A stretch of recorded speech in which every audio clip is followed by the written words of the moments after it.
मूर्खों का साथ।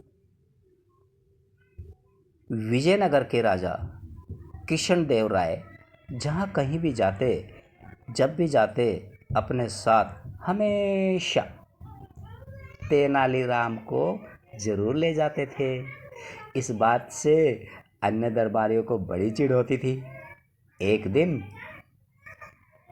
3-4 दरबारियों ने मिलकर एकांत में महाराज से प्रार्थना की, महाराज कभी अपने साथ किसी अन्य व्यक्ति को भी बाहर चलने का अवसर दें। राजा को यह बात उचित लगी।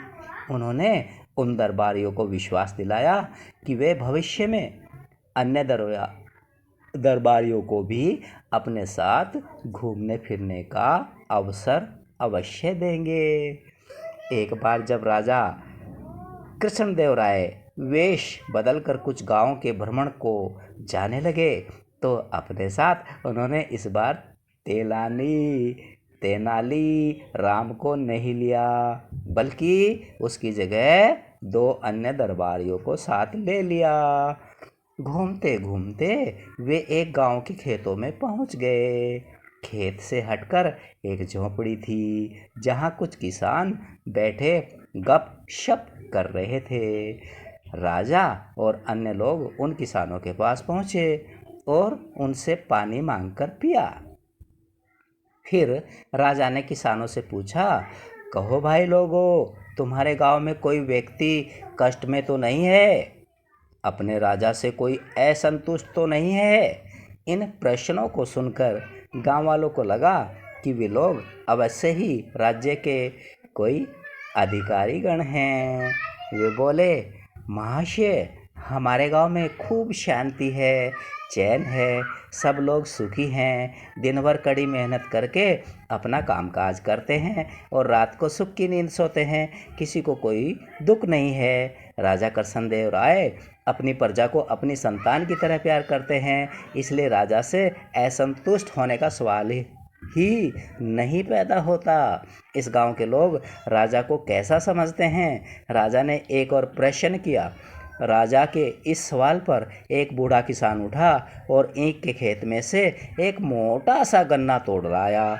उस गन्ने को राजा को दिखाता हुआ वह बूढ़ा किसान बोला, श्रीमान जी, हमारे राजा कृष्णदेव राय बिल्कुल इस गन्ने जैसे हैं। अपनी तुलना एक गन्ने से होती देख राजा कृष्णदेव राय सकपक आ गए। उनकी समझ में यह बात बिल्कुल भी नहीं आई कि इस बूढ़े किसान की बात का अर्थ क्या है। उनकी यह भी समझ में नहीं आया कि इस गांव के रहने वाले अपने राजा के प्रति क्या विचार रखते हैं। राजा कृष्णदेव राय के साथ जो अन्य साथी थे, राजा ने उन साथियों से पूछा, इस बूढ़े किसान के कहने का क्या अर्थ है? साथी राजा का यह सवाल सुनकर एक दूसरे का मुंह देखने लगे।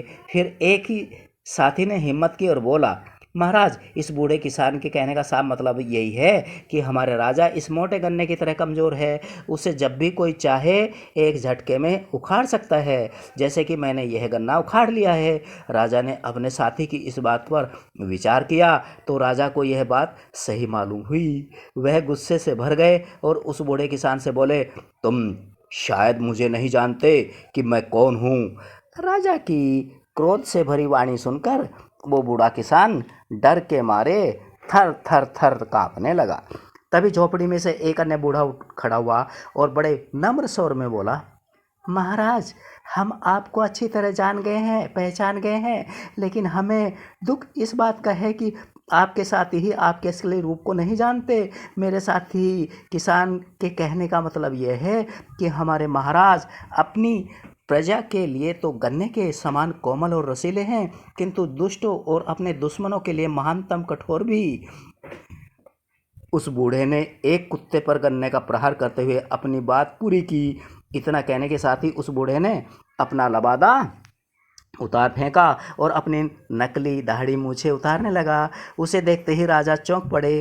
तेनालीराम, तुमने यहाँ भी हमारा पीछा नहीं छोड़ा।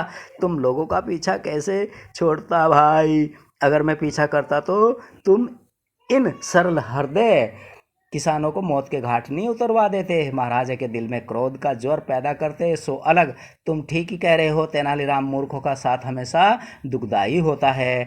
भविष्य में कभी भी मैं तुम्हारे अलावा किसी और को साथ नहीं रखा करूँगा। उन सब की आपस की बातचीत से गाँव वालों को पता चल ही गया